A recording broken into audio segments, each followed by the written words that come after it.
महाराज की डबल पूरे महाराष्ट्र में आवाज है। चांदा ते बांधा लोग आमेले चाहते। सेवालाल महाराज की, गोपाल कृष्ण भगवान की, सभी संतन की। आजच्या या स्नेह संमेलनानिमित्त मंचावर उपस्थित आपल्या समाजाचे धर्मगुरू परमपूज्य बाबासिंगजी महाराज, चैतन्य साधक परिवारचे संत परमपूज्य गोपाल चैतन्यजी महाराज, पोरादेवीचे संत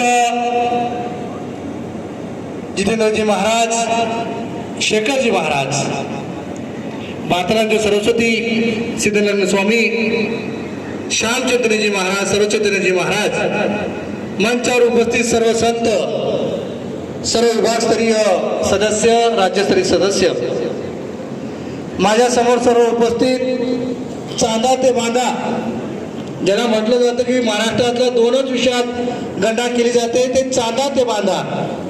त्या चांदा ते बांध्यामधून आलेले सर्व शासकीय सदस्य, बंधू आणि भगिनींनो, खरं तर आजचा हा संमेलन याच्यासाठी ठेवला आहे की तालुकास्तरीय सदस्य, विभागस्तरीय सदस्य आणि राज्यस्तरीय सदस्य, अगोदर जिल्हास्तरीय सदस्य डिक्लेअर झाल्यानंतर राज्य शासनाचा GR हा नंतर आला आणि त्याच अनुषंगाने आजचे हे स्नेह संमेलन ठेवलेलं आहे. खरं तर हे शासकीय प्रशिक्षण होणार होतं, परंतु आचारसंहिता आल्यामुळे शासनाला ते प्रशिक्षण घेता येत नाही आणि त्या निमित्तानं आपली आजची ही बैठक या ठिकाणी होते. खरं आपला समाज हा भाग्यवान आहे की राज्य शासन, केंद्र शासन ह्या आपल्या समाजाचा इतिहास पाहता या समाजाला मुख्य प्रवाहात आणलं पाहिजे. या समाजाला जे देशासाठी या समाजाने बलिदान दिलंय त्यासाठी आपला समाज असेल, शीख समाज असेल, या दोन विशेष समाजासाठी यांनी राज्य शासन आणि केंद्र शासन पुढाकार घेत आहे. खरी सुरुवात ही झाली, गोदरीला कुंभ झाला. आपले मंचावर सर्व, विशेषतः मी सर्व संतांचं या ठिकाणी आभार व्यक्त करेल. त्यांचा आशीर्वाद या समाजावर असा असू द्या ज्या पद्धतीने एकतेनं समाजातील संत काम करतायत. गोदरी कुंभ झाला. गोदरी कुंभ याच्यासाठी झाला, खूप चर्चा झाल्या की हा कुंभ कशासाठी झाला.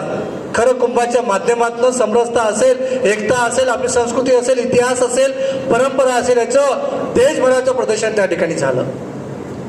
राष्ट्रीय संत त्या ठिकाणी आले आणि यासाठी मंथन झालं. कुंभ म्हणजे काय होतो, 12 वर्षाने 12 वर्षांनी 4 ठिकाणी कुंभ होतो, 3.5 ठिकाणी म्हटलं जातं. कुंभ का होतो की एखाद्या धर्माबद्दल त्या ठिकाणी मंथन होणं आणि त्या धर्माचं उत्थान कसं होईल यासाठी कुंभ केला जातो. आणि त्याच अनुषंगाने सर्व संत, धर्मजागरण विभाग, नायक, कारभारी यांनी विचार केला की हा समाजाचा जर इतिहास असेल, हा समाज जर देशासाठी आहुती बलिदान देणारा व धर्मासाठी, राष्ट्रासाठी अग्रेसर असलेला समाज असेल आणि त्याची जर अति अवस्था इतकी वाईट झाली असेल तर त्याच्यावर एक कुंभ झाला पाहिजे. आणि तो गोदरीचा कुंभ त्या ठिकाणी झाला. त्या गोदरीच्या कुंभाच्या मंथनातनं समाजाची दशा सर्वांसमोर बाहेर आली आणि खरं त्या दिवसापासून सुरू झाली की या समाजाला दिशा कशी दिली जाईल. मग ते राज्य शासनाच्या स्कीम असतील, केंद्र शासनाच्या विविध प्रकारच्या स्कीमच्या माध्यमातून सुरू झाली. त्यानंतर आलं संत सेवालाल तांडा समृद्धी अभियान योजना आली. खूप योजना येतात, परंतु ही पहिली एका समाजासाठी आणणारी राज्यातली पहिली योजना आहे की एका समाजासाठी या ठिकाणी योजना आणणं आणि त्याच्या प्रशासकीय पद्धतीने प्रशिक्षण घेणं. हेच नाही तर समाजाचं उत्थान करण्यासाठी शासनावर अवलंबून राहतात समाजातील अशासकीय सदस्य नेमणं आणि त्यांच्याद्वारे समाजाचं उत्थान कसं होईल यासाठी या ठिकाणी या योजनेमधनं अशासकीय सदस्य नेमले. मग आलं एक समाज उत्थान तर सुरू झालं. मग आलं की धार्मिक उत्थान कसा करायचा. कुंभाच्या द्वारे तर एकत्र झाले. मग आली गोरबंजारा साहित्य अकादमी. याच्या माध्यमातून संत असेल, कवी असेल, पुजारी असेल, भजनकरी असेल, साहित्यकार असेल, लेखक असतील, पत्रकार असतील, याच्या सगळ्याचा डाटा एकत्र करून मानधन देऊन याच्या माध्यमातून समाजात कसं ती आपली संस्कृती असेल, वेशभूषा असेल, केशभूषा असेल, भाषा असेल, लेखन असेल, आपले भजन असतील, हे कसं टिकून राहिलं पाहिजे म्हणून एक गोरबंजारा साहित्य अकादमी आणली. आणि त्या गोरबंजारा साहित्य अकादमीवर पहिल्यांदा 11 अशासकीय सदस्य आणि मंत्रालयासमोर सुद्धा जागा त्या ठिकाणी उपलब्ध झाली. ही गौरवाची गोष्ट या आपल्या समाजासाठी आहे.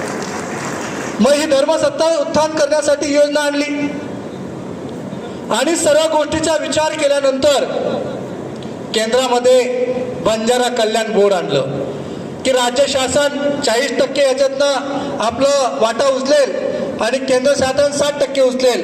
त्या धर्तीवर या ठिकाणी ह्या योजना बंजारा कल्याण बोर्डच्या माध्यमातून आणली. मग शहरी असेल, ग्रामीण तांड्यांचा विकास असेल, आपले कवी असतील, भजनकरी असेल, पुजारी असेल, संत असतील, साहित्यकार असेल, लेखक असतील, पत्रकार असतील, सर्वांना त्या बंजारा कल्याण बोर्डच्या माध्यमातून कसं करता येईल याचा सुद्धा विचार या बंजारा कल्याण बोर्डाच्या माध्यमातून सुरू झाला. आमच्या माता भगिनींसाठी स्पेशल कमिटी या ठिकाणी करण्यात येते. महिला कमिटीमध्ये राज्यस्तरावर 11 लोकांची, जशी आपली आता विभागशा 6 लोकांची, आपले सुद्धा बंजारा कल्याण बोर्डच्या माध्यमातून राज्यस्तरीय 11 लोकांची कमिटी होणार आहे. तशी महिलांची सुद्धा या ठिकाणी 11 लोकांची कमिटी आपण करतोय. मग असं असताना सुद्धा काही मूळ विषय राहत होती. मग असं ठरलं की काही संत, संघटनाचे प्रमुख, नायक, कारभारी आणि आपले काही महत्वाचे प्रतिष्ठित लोक माननीय देवेंद्रजींना विनंती केली की तुमच्या पुढे तुम्ही खूप चांगला एक अभिनंदन ठराव आम्ही तुमचं आणू, परंतु समाजाच्या काही अडचणी आहेत त्या सुद्धा तुमच्या पुढे मांडल्या गेल्या पाहिजे. आणि त्या अनुषंगाने त्या ठिकाणी सागर बंगल्यावर बैठक झाली. आपले समाजातील चांदा ते बांधा सर्व संत, सर्व प्रतिष्ठित लोक, संघटनाचे प्रमुख 500 लोक उपस्थित होतो.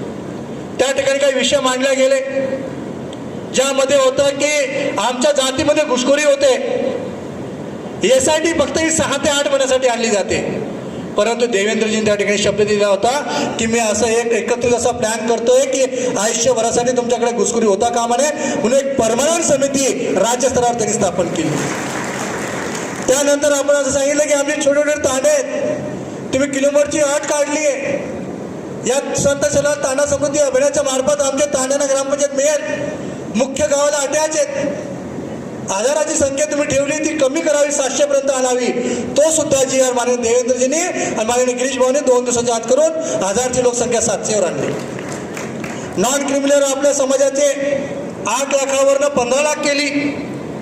अशा गोष्टी होत असताना एक विषय सुद्धा मुख्यत्वे आपल्या समाजाच्या काही लोकांनी लावून धरला की आमचा युवती जो मुख्य प्रवाहात आला पाहिजे. म्हणून त्यासाठी वसंतराव नाईक संशोधन आणि प्रशिक्षण होणाटी नावाची, जशी बार्टी नावाची असते संस्था, तशी होणाटी नावाची संस्था या ठिकाणी स्थापन करण्यात आली. त्यामध्ये आपले युवक, आपले युवती पंडित भाऊ स्टेजवर यायचे. आपले युवक युवती यांचे एज्युकेशन असेल, स्पर्धा परीक्षा असेल, व्यवसाय असेल, याच्या माध्यमातून ओनाटीच्या माध्यमातून त्यांचा विकास होणार आहे.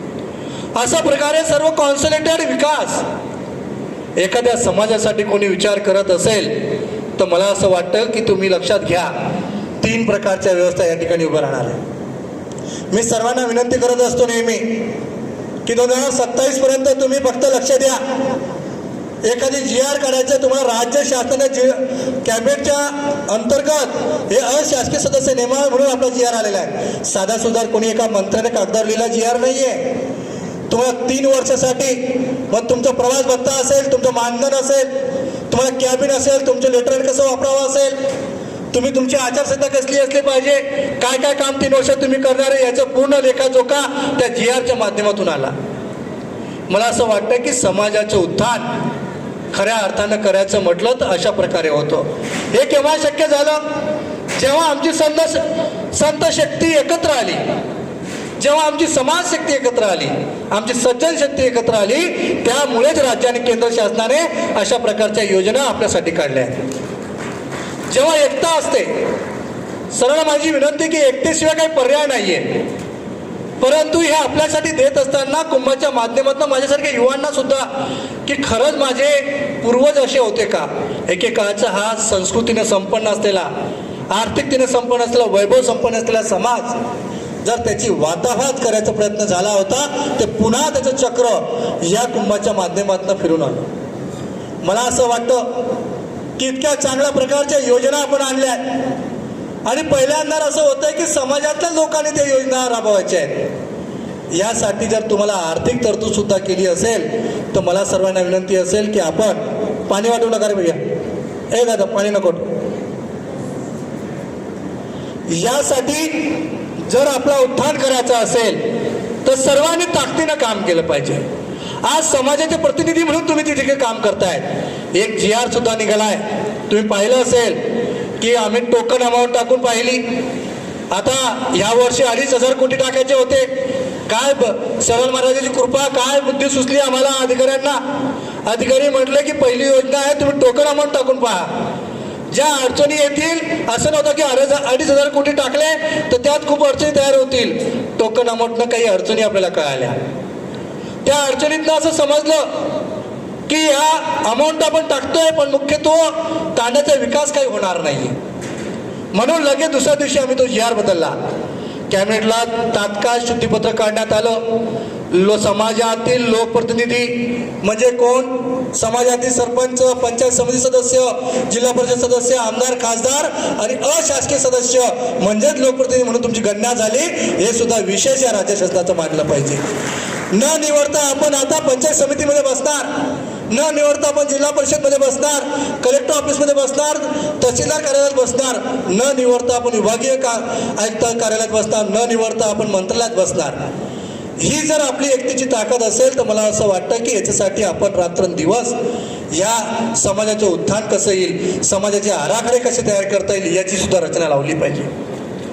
कारण शासन तुमच्यावर खूप लाखो करोड कोटी रुपये खर्च करणार आहेत, तुमच्या मानधनात खर्च करणार आहे, तुमच्या प्रवासात करणार आहे, तुमच्या कॅबिनच्या याच्यात खर्च करणार आहेत। न निवडता तुम्हाला तर या ठिकाणी सर्व प्रकारच्या गोष्टी दिल्या जात आहेत, तर तुम्ही विचार केला पाहिजे। आणि उद्यापासून माझी सर्वांना विनंती असेल की तुम्ही जिल्हा बैठका घ्या, तालुका प्रतिनिधी, प्रवासी, सहप्रवासी कार्यकर्ते, जिल्हा शासकीय अधिकारी यांनी सर्वांनी, अशासकीय सदस्य यांनी बैठक घ्यावी, तालुके वाटून घ्यावे, तांडे वाटून घ्यावे आणि कालबद्ध कार्यक्रम आखावा। उद्या असं झालं नाही पाहिजे, कारण याचं दुःख मला होतंय।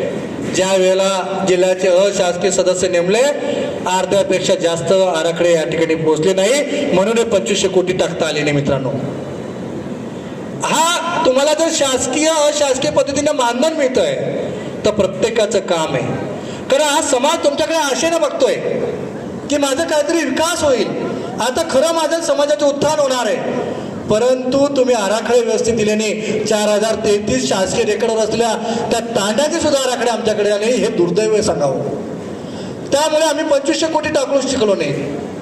कारण असं ठरलंय आता, असं GR असा आहे की अशासकीय सदस्य म्हणजे लोकप्रतिनिधी मध्ये सरपंच असेल, जिल्हा परिषद सदस्य असेल, पंचायत समिती सदस्य असेल, तो आमदार असेल, खासदार असेल किंवा अशासकीय सदस्य असेल, हे लोकप्रतिनिधी म्हणून गणना झालेली आहे। यांनी आराखड्यानुसार जे पहिल्या वर्षी जे कामं सुचवतील ते तालुका समितीकडे येईल, तालुका समिती जिल्हा समितीकडे देईल, जिल्हा समिती विभाग समितीकडे देईल, विभाग समिती राज्य समितीकडे देईल। अशा प्रकारे हे सर्व कामं या ठिकाणी केले जाणार आहे आणि राज्य समिती त्यानुसार आपला 40% हप्ता आणि केंद्राचा 60% हप्ता एकत्र प्रत्येक वर्षाला या ठिकाणी पाठवेल।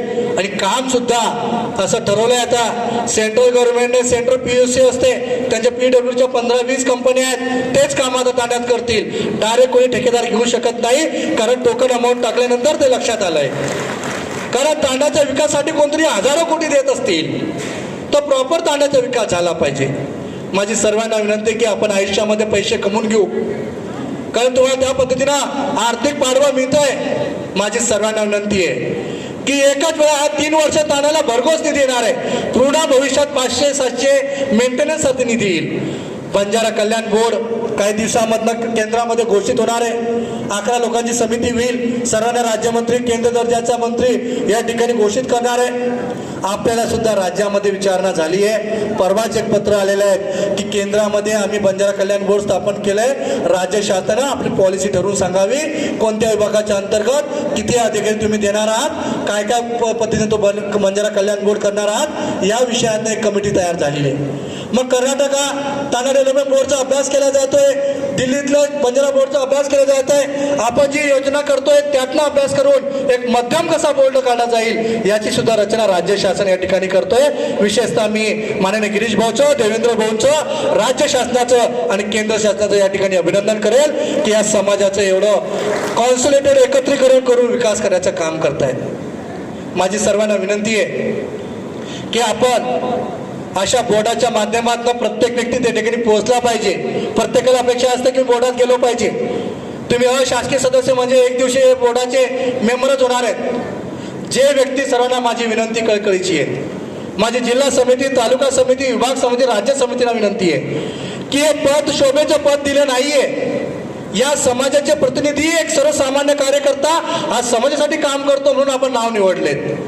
त्याच्यामुळे तुम्ही रात्रंदिवस काम करून समाजाचे आराखडे दिले पाहिजे.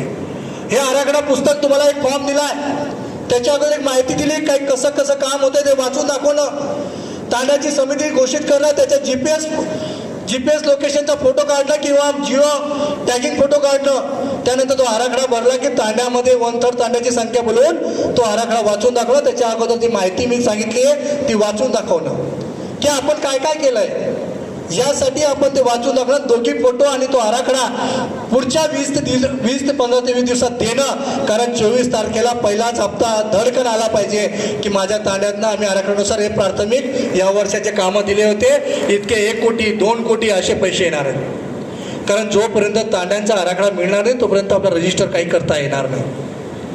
मग कळकळीची विनंती असते की आपण असे प्रशिक्षण का घेतो. समाजामध्ये न निवडता तुम्हाला हा कायदा दिला जातोय, या सर्व गोष्टी होत आहेत. माझी सर्वांना विनंती आहे की धर्मसत्ता आणि समाजसत्ता स्ट्रॉंग होते आणि तुम्ही या ठिकाणी बसते. तुमच्यासारखे हजारो राज्यसत्तेसाठीच आपण तयारी करतोय. पुढचे राज्यसत्तेचे भागीदारी आपणच असणार आहेत. मग कोणी सरपंचाच्या माध्यमातून असेल, कोणी जिल्हा परिषदच्या माध्यमातून असेल, कोणी पंचायत समितीच्या माध्यमातून, कोणी विधानसभेच्या माध्यमातून असेल. अजून तुम्हाला सांगतो एक विषय, मधल्या गोष्टी या सांगितल्या पाहिजे. तळमळ काय, कारण 3 वर्षासाठी तांड्यांचं स्मार्ट तांडे करायचे आहेत, तांडे मुख्य प्रवाहात आणायचे, तांड्याचा भरघोस विकास करून घ्यायचा आहे. आणि 2027ला बरोबर या विधानसभा आणि लोकसभेचं डिलिमिटेशन येत आहे. डिलिमिटेशन मध्ये दुप्पट करणं. 2027ला हे आपल्या महाराष्ट्राचे दुप्पट होतील. ज्या नीती आयोगाच्या सदस्यामुळे मी अभ्यास केला तर 95 मतदारसंघामध्ये आपला हा बंजारा, प्युअर बंजारा, शीख लबानापैकी कोणी आमदार 100% झाल्याशिवाय राहणार नाही. आणि त्यासाठी आतापासून तयारी करावी लागेल. एखादी ध्येय गाठायचं असेल तर त्याची प्रॉपर प्लॅनिंग करावं लागते. ऐन वेळेला आलो आर्थिक चुराटा होतो, मानसिक चुराटा होतो, त्याची राजकीय आत्महत्या होते. कोणतंही काम करायचे असेल तर आपल्याला पहिले आपले सरपंच वाढावं लागतील, आपले ग्रामपंचायत सदस्य वाढावं लागतील, आपले पंचायत समिती सदस्य वाढावं लागतील, जिल्हा परिषद सदस्य वाढावं लागतील. हे वाढले म्हणजे तुम्हाला माहिती आहे काय वाढणार आहे, पुढे लोकसभा सुद्धा वाढणार आहे. माझ्या माता भगिनींना विनंती आहे, 27ला 50% महिला आरक्षण घोषित होणार आहेत. तुमच्यातनंही महिला तयार करायच्या आहेत. भविष्यात असं अंगठे बाजार महिला त्या ठिकाणी आला, नवरा कारभार चालणार आहे. खूप कडक कायदे येत आहे. जी महिला स्वतः निवडून आलेली आहेत, जी लोकप्रतिनिधी येणार आहेत, तिलाच काम करायचं आहे. म्हणून हे शिकण्यासाठी तुम्हाला 3 वर्ष मिळणार आहेत. प्रत्येक आपला युवा बंधू असेल, हा माझ्या समाजाचा कार्यकर्ता असेल, त्यांना शिकायला मिळणार. 3 वर्ष कायद्याचं नॉलेज शिकून घ्या. पंचायत समिती कसे काम केले जातं, तहसील कार्यालयात कसे कामं केले जातात, तलाठी ऑफिसमध्ये कसे कामं केले जातात, ग्रामपंचायतमध्ये कसे कामं केले जातात, जिल्हा परिषदमध्ये कसे कामं केले जातात, कलेक्टर ऑफिसमध्ये कसे कामं केले जातात, विभागीय आयुक्ताकडे कसे कामं केले जातात, राज्य शासनाकडे कसे कामं केले जातात, याचा तुम्ही सर्वांनी अभ्यास करून घ्यायचा आहे. 3 वर्ष फक्त तांड्यांचा विकास आणि राजकीय क्षेत्रातले आपले काही लोक डेव्हलप करणं, समाज सत्तेसाठी काही डेव्हलप करणं आणि धर्मसत्तेसाठी काही लोकांना या ठिकाणी मजबूत करणं, हेच ध्येय आपण डोक्यात ठेवलं पाहिजे.